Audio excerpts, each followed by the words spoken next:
Not purchasing anything of his has really rocked his finances. He's lost, I want to say, 71% of revenue because of the people's actions, not just here in the United States, but globally, because of the anti-fascism that decent people believe that we should have, and not somebody throwing Hitler salutes on a stage.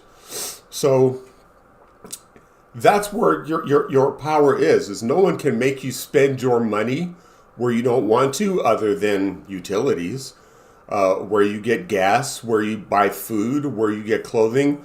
That is all your choice, and that's where your real power is. So I had a conversation with one of my friends not too long ago, and we were talking about hardware stores.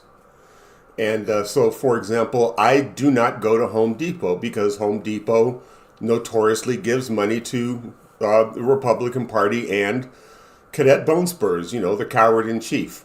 So if you don't go to Home Depot does not have the ammunition to supply the Republican Party with the nonsense they're spreading around.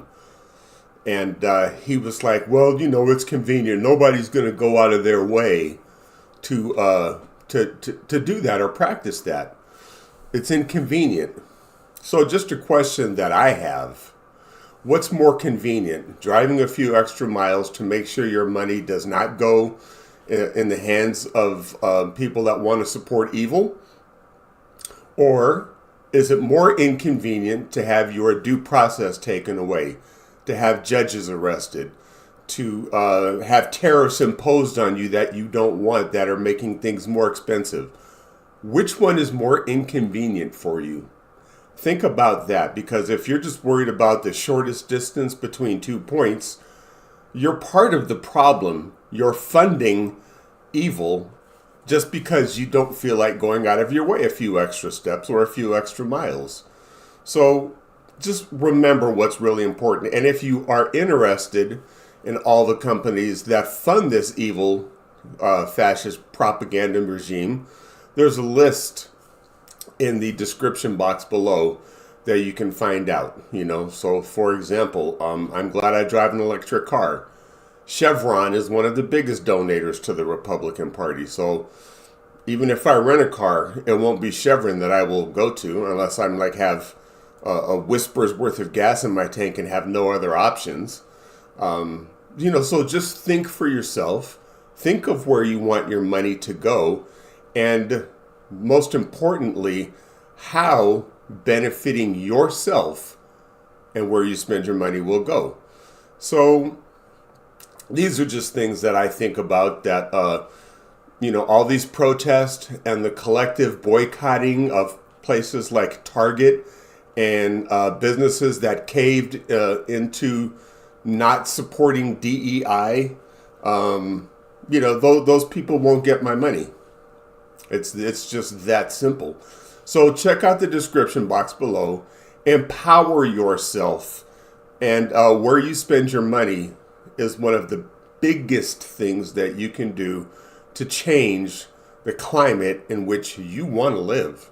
So think about that. Think about your kids. Think about your family. Think about your friends. Think about the people that you have made relations with. I have plenty of friends that are not born in this country, and I don't want to see them deported. So I'm not going to support businesses that give money to the Republican Party that are going to facilitate their deportation. It's not that. To me, that's more inconvenient than driving an extra mile to go to Lowe's instead of Home Depot or anything that has a drive-through. Stay away from those places, but do your own research and ask yourself what's really important. I would love to know. Please leave your comments in the description box below. If you like this information, please subscribe and hit that like button so everybody gets the message about the most important power that you yourself have and how to use it wisely. So that's all I have for today. I'm Gene. Thank you for your time, and I'll see you guys later. Take care.